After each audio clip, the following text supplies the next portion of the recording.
Ooh, ladies and gentlemen, boys and girls, children of all ages, tonight the PTE Show proudly brings to you his second video of the week, hashtag spoilers, the hit new web show that is sweeping the nation. I'm your host, Perry the Entertainer, where you can follow me on Twitter at the PTE Show, where we live chat during Raw, Smackdown, pay-per-views, and all sorts of that jazz. And if you're here from Twitter, you already know that anytime I'm on Twitter, it's a party anyway. So with that being said, let's take a look at the March 5th edition of this week's Smackdown and break it down in only a way that we can. This, I believe, is our 28th episode. We are officially the longest running weekly episodic show on Perry the Entertainer channel history. So whoever's watching this video right now, you are a part of history, people. We are the longest running show on this channel, and it wouldn't be able to be done without your help. And to kind of give back to you guys, I know a lot of you guys actually liked the way that last week was set up. It wasn't a screen recorder or something like that. As you guys knew, I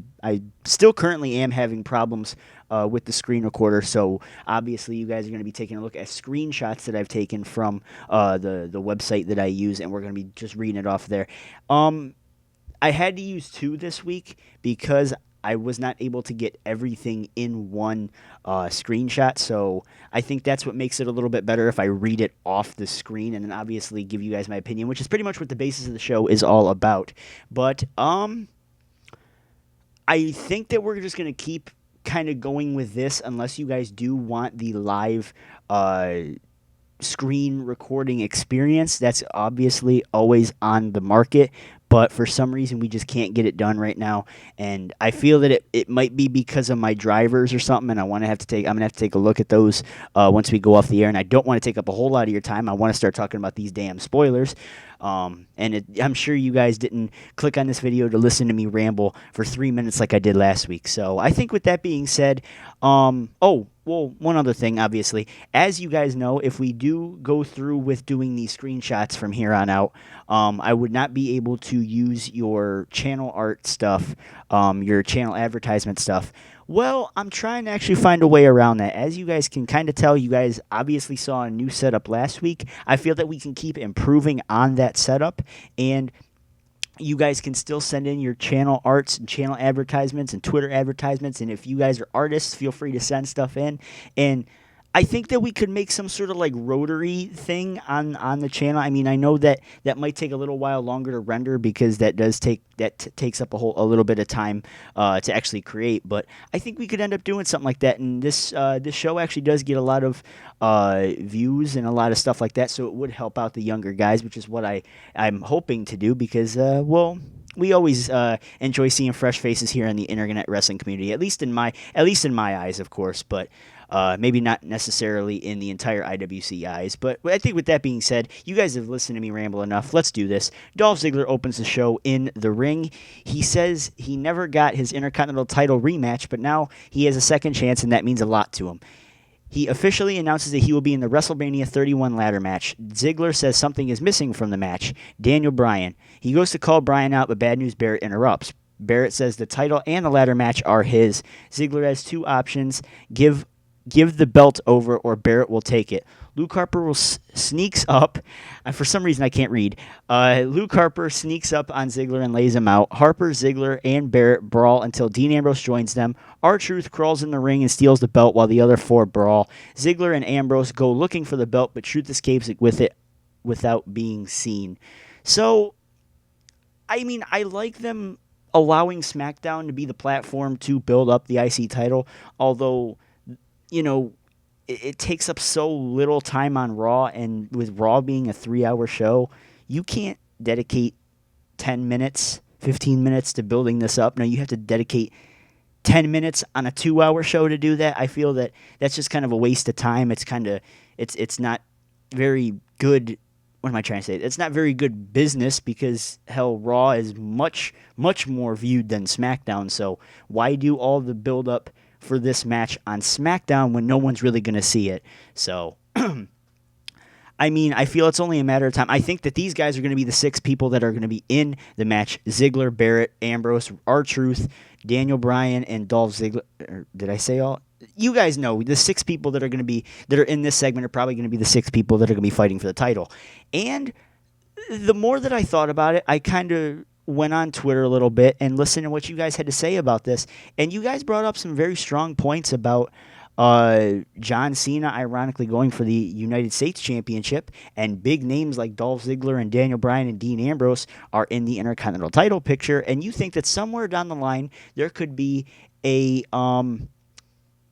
kind of, what am I trying to, like a combination, a unification match between the U.S. and the IC titles, which I think that could work. I mean, let's kind of unite the mid card a little bit instead of having them fight for two different titles. Have them fight for one single title, and especially with the brand split not even being in effect anymore. What's the point in having two belts? So, I think giving them the big faces not only just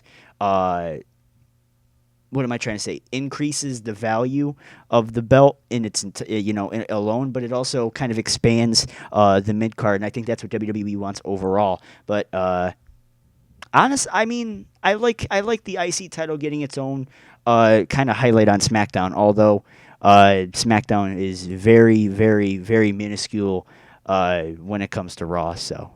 Renee Young is backstage with Truth. He tries to give the belt to her, but says she needs to give it to Dean Ambrose. Why are we handing the belt off at all? Ambrose is not the champion. I don't know. For some reason, people just like playing hot potato with the goddamn thing.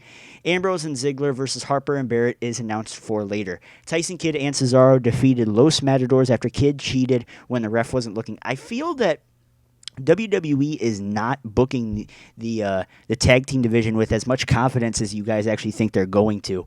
I feel that Kidd and Cesaro have been looking weak ever since they won the belt. They even beat the Usos in some controversial fashion on Raw. I think it was about a week ago. They don't look strong. They're not given time to properly build characters and stuff that I've been critiquing them on for the last couple of weeks. They're not given time to be able to increase and improve on it. So I don't know how WWE is going to grow a tag team division with tag team champions that A, are not being taken seriously, and B, are not given enough time to be taken seriously. So that all, and like I said before, you dedicate 10, 20 minutes to the tag teams every week, and you got something credible there. I mean, I don't see what the problem is. It's a 3-hour show, and Triple H said himself, booking the third hour of Raw is actually harder than booking a 2-hour show. So what the hell? Why not increase the time given to tag teams, increase the time given to mid-card, so you don't feel that goddamn overbooked? I mean, I don't get what the problem is. And having shit like this, cheating while the ref looks, you think that's going to make them look strong? Beating a mediocre tag team in the Los Matadors, and you have to cheat to win? That doesn't make them look strong. That makes them look fucking boneheaded. What the hell's the point in that? And I know Ryan Davis, my buddy Ryan Davis, the host of the Shoot Wrestling podcast, he's probably looking at this going, wow, they look really weak right now. And I don't blame him. He's a fucking Tyson Kidd fan, and I applaud him. He's one of the only originals on here. Ryback defeated Kane, who had Big Show at ringside. Ryback hit a meat hook and won while Kane was distracted. Kane tells Ryback to stay in the ring and makes a match. Big Show defeated Ryback while Kane interfered and set him up to get hit with the WMD. So it looks like Ryback is still somehow involved in this authority storyline. They haven't let that go. Ryback's been cutting some promos with that Andre the Giant Memorial Battle Royal, and you're starting to think that Ryback is going to have some sort of big moment at WrestleMania 31, and I can definitely see it. I feel that maybe you put Big Show and Kane in there, kind of as like, okay, we're gonna win the Andre the Giant thing, and then let Ryback throw Big Show and Kane over the same way that Roman Reigns did to win the Rumble. I think that would be the only way, because Ryback, I mean, for some reason, WWE does not know how to book Ryback or any sort of the big face. I mean, look at the big, I don't want to say big three faces, but look at Cena's fired friends coming into this year. Dolph Ziggler, Eric Rowan, Ryback. Ryback is put in this Andre the Giant Memorial Battle Royal. Keep in mind, all three of these guys were on Team Cena at Survivor Series. Ryback is going to be put in the Andre the Giant Memorial Battle Royal. Dolph Ziggler is going to be put in the Intercontinental Championship ladder match, which will probably steal the damn show. And Eric Rowan's not even booked on the fucking show. So that tells you, that just sums up WWE's 2-month process of booking this shit, because I don't know if WWE just can't think of anything. Hell, feed Eric Rowan to fucking Sheamus. It gives Rowan something to do, and it makes Sheamus look strong in the process. So that way you don't feel like you were just mainly trying to push Ryback and Ziggler, with Rowan kind of being like the sidekick, the lapdog of the entire team. So I feel that, I'm not saying give Rowan a chance. I'm not trying to start that movement, but don't make it seem like Ryback and Dolph Ziggler were the biggest fucking things coming out of the team. It was supposed to be a 3 equal playing fields, and it turned into 2 massive pushes out of Ryback and Dolph Ziggler, and Eric Rowan's left in the fucking left in the dirt while I don't know. Maybe I'm trying to make a case for Eric Rowan and it's not working, but I feel that they're gonna keep trying to make Ryback look strong. They're probably gonna make Ryback look like the favorite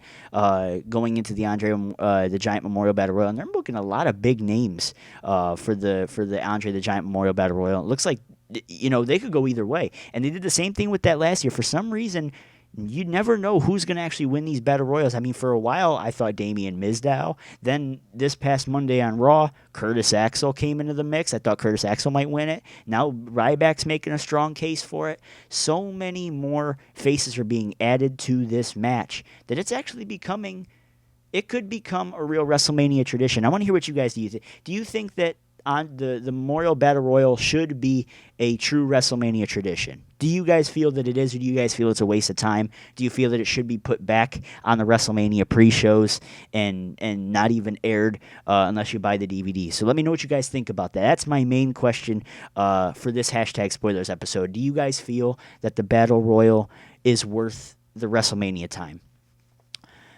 Bray Wyatt cuts a promo. He says, "The awakened waits, and it tells the dead man to rise."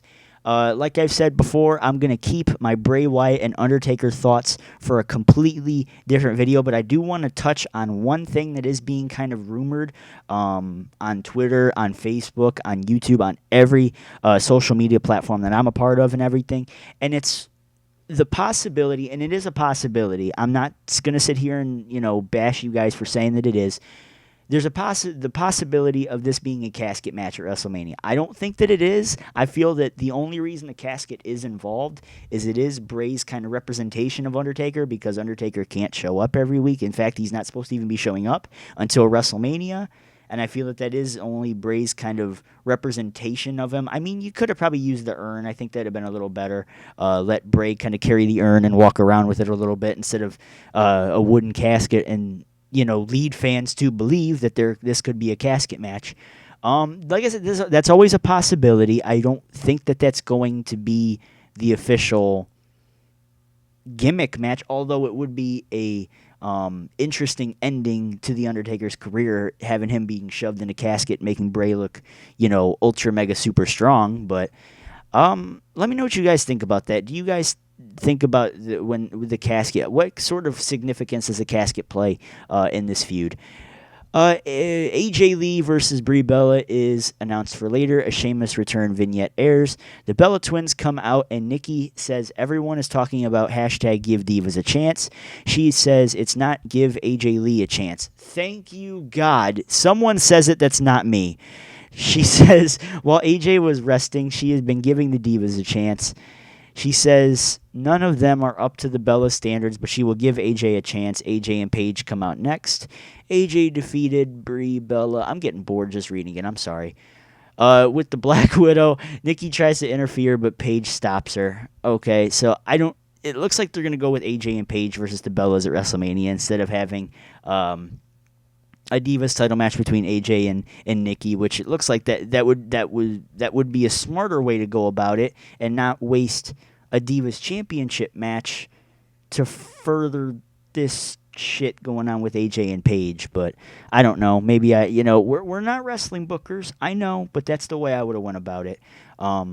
Give the Divas at least some sort of WrestleMania title match that isn't a fucking battle royal, because you're not that creative like last year's fucking Vicky Guerrero invitational thing where they had every member from Total Divas fighting for the goddamn belt, and it didn't mean jack shit, nothing. So whatever, I guess. I mean, it gives the Divas some sort of FaceTime for WrestleMania, but not in a good way. Backstage interview with Daniel Bryan. He says the Intercontinental title is becoming exciting, and the ladder match at WrestleMania might steal the show. Bryan says he's looking forward to seeing who gets the title. Nothing about Daniel inserting himself into the match, but fairly interesting nonetheless. The New Day defeated The Miz and Damian Sandow. Sandow tagged himself in at one point, so Miz returned the favor and yelled at Sandow to get out of the ring. Sandow got in Miz's face, but ended up leaving the ring. New Day got the win with their double team finisher. So more animosity between The Miz and Damian Mizdow, which is probably going to erupt sometime during the Andre the Giant Memorial Battle Royal, because they're not going to devote having time to let Damian Sandow have his WrestleMania moment and let him beat Miz or something like that. No, they're going to waste it and have it on a Battle Royal. So I guess that's something good. I don't know. I guess so. I would have went about it having Miz and Sandow on the pre-show. I mean, at least on the damn pre-show. At least, like you can't just ignore this feud and then just kind of throw it in a gimmick match and hope that something that because it's in the Battle Royal that you're building up to, that's why we're going to take it seriously. And I don't know. And it's just more tag team filler shit that's not going to help the tag team division grow in any way. So that's that. Renee interviews Jack Swagger backstage about the Andre the Giant Memorial Battle Royal. I swear to God, I think we're going to have a drinking game for every time we say that Andre the Giant Memorial Battle Royal. I think we're going to steal a little bit of ITRS in this, and we're going to take a drink every time we say that goddamn phrase. So, yeah. And about facing Rusev. More Rusev shit and Swagger, really. Swagger says he respects tradition like any real American and reserves the right to shut Rusev up. More shit for Jack Swagger and Rusev. Like, we haven't seen them fight before. It must be a first time ever. Similar to Rock and John Cena. Roman Reigns is backstage. He says Paul Heyman makes a living running his mouth. Reigns says he only agrees with one thing: Brock is going to hut him. Yep. He's going to hut him. Reigns says he's going to take everything Lesnar has and then hit him with a Superman punch and a spear. Believe that. He better not have said exactly that, because shit. Maybe when I critiqued that little comment about whoever's writing Sting's promos is doing a better job than Roman Reigns, you may have something. If that's exactly what he said. Rusev defeated Jack Swagger with the accolade. Curtis Axel cut an Axelmania promo on the big screen. I can't believe they're actually making that a thing. I really thought that was just going to be like a one-time thing that kind of played to the marks and everything, because Axel didn't get eliminated because Eric Rowan beat him up before he entered the match, and I thought that was going to be a one-time thing, and they actually turned it into something good. And I told you guys on Monday, Curtis Axel has developed something out of this. I think that him and Cena really, well, it didn't help Cena put him over on Monday. I mean, granted, he kind of took a toll tapping out like that, but nonetheless, we still got serious Cena out of it, so I don't really classify it as a burial. And they're building Curtis Axel up with this Axelmania thing, and people are actually liking it, so it'll be interesting. And I said it on Monday, I think this could lead up to some promo backstage with Hulk Hogan. Hey, hell, maybe Curtis wins it, has Hulk Hogan as a manager or something, or maybe he carries the trophy around, and this is Curtis Axel's bounce back to stardom, and he actually becomes a real fucking thing. Something he should have been in 2013, but he wasn't, because WWE didn't hop on it. They gave him Paul Heyman, and similar to Cesaro, he just flopped. That was it. Similar to LeBron James, he flopped. By the way, did you guys see that? I believe it was on Sunday, where he choked the last two free throws in that game against the Rockets in Toyota. That was the funniest thing in the free fucking world. And that's coming from a Bulls fan, so yeah, I know it hurts having Derrick Rose out for like 4 to 6 weeks or something like that, or 4 to 6 months. He what the hell did he do? He tore something in his knee, tore meniscus in his knee. Last I checked, I think we were winning against the Wizards today, which is ironic because that's a team we just can't beat. But I know. I seem to do that a lot when it comes to me just rambling on and on. Let's just finish the spoilers, shall we? And then if we have any time at the end, maybe I'll keep rambling on for you guys because you guys seem to like it. So, Dolph Ziggler and Dean Ambrose defeated Luke Harper and Bad News Barrett when Ziggler hit a super kick and a zigzag on Harper. Barrett then knocked out Ziggler and Ambrose. Barrett goes towards R-Truth to get his belt back. Truth is about to hand it over, but Ambrose dives through the ropes and takes Barrett out. Truth goes to leave, but runs into Harper. Truth puts the belt down and knocks Harper out. Truth goes to leave again, but Daniel Bryan comes out. Truth gives him the belt, starts a yes chant, and leaves. Bryan starts celebrating, but is ambushed by Stardust. Stardust climbs up to the ladder and poses with the belt before leaving. SmackDown ends. Okay, not only do I have a headache because, well, that's what you get for being up at 3 o'clock in the morning. But I read that right, and they're going through with having Stardust in this ladder match thing.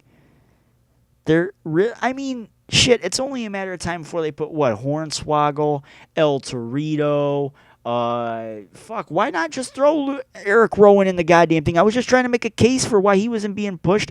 Throw him in the goddamn IC title hunt. Make it a fucking 12-way ladder match or some shit like that, and give him some damn face time. Don't make him look like he was the oddball out of Cena's fired friends, for fuck's sake. Because he wasn't. He actually had that intimidating factor. He actually was interesting on the mic, something I can't say about a lot of the fucking roster. Shit, just put him in the damn match. You're throwing Stardust in this shit, which means probably Goldust is going to get involved somehow. I'm starting to think that WWE is really starting to overbook WrestleMania. I don't know how many people they're going to be putting in this ladder match. I think we're already at 7 right now. I think, 1, 2, we had 6 at the beginning. Now we have Stardust involved. We're probably going to have Goldust involved. So we're going to have at least 8 people in this. We got a Battle Royal later on in the night, which is what is that, like 20, 25, 30 men, something like that. You got so much people. It seems like they're doing double duty. You have no tag team title match, so I'm not even gonna bitch about that. I'm gonna let my friend Ryan Davis do that on the Shoot Wrestling podcast. I'm gonna make a request for him to bash this shit about not having a tag team title match at WrestleMania. And if they are, they're doing a damn bad job at booking this Tyson Kidd and Cesaro thing. Tyson Kidd and Cesaro versus the Usos. Shit, I don't care. Do Tyson Kidd and Cesaro versus the Ascension for all I fucking care. It's a tag team title match. They get some sort of face time at WrestleMania. It's not like you're fucking... Oh, my God. It's not like you're ignoring the division. You just make them look fucking weak as hell. I mean... I'm sorry, I didn't mean for this to be the rant episode of Hashtag Spoilers, but something needed to have been said, and I didn't say it last night because I didn't have enough time. And speaking of enough time, we are out of it here tonight. I hope you guys enjoyed.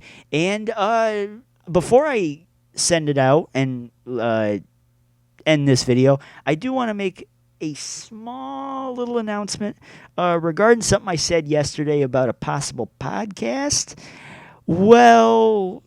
The details are still kind of sketchy, but I have no promises as to if there is going to be one or not. But expect a full-fledged announcement, which kind of is the teeny tiny announcement. Is to expect a full-fledged announcement regarding a podcast or regarding the future of the PTE show. Sometime in the future before WrestleMania, because this is going to be my first WrestleMania review since 27, I think. I think I missed 20. I missed 28. I missed 29 because I was out for almost that entire year. I missed 30 last year, but that was for an undisclosed reason. And 31 is going to be the first WrestleMania review I've done for you guys in 4 years. So I hope you guys strap in, and you guys join me on Twitter at the PTE Show. We're gonna be live chatting during that show, and I hope you guys enjoy it because like I said, if you guys are here from Twitter, you guys know I have no filter when it comes to Twitter. Whatever I tweet is whatever I pretty much say before I actually write it. So you guys might enjoy it. You guys might feel offended to it. I'm a walking joke, guys. So Anyway, that's about it for me tonight, guys. Like I said, go check out Ryan Davis, the Shoot Wrestling Podcast. It is down in the description box below. Go check him out. He's launching the new Shoot Wrestling Network this weekend. Go check that out. Everything is down in the description box below. The first ever 24/7 podcasting service similar to the WWE Network, but it's not because it's for podcasters, which makes it cool. See you guys later. Perry the Entertainer, signing out. Peace. Make sure you hit that subscribe button, by the way.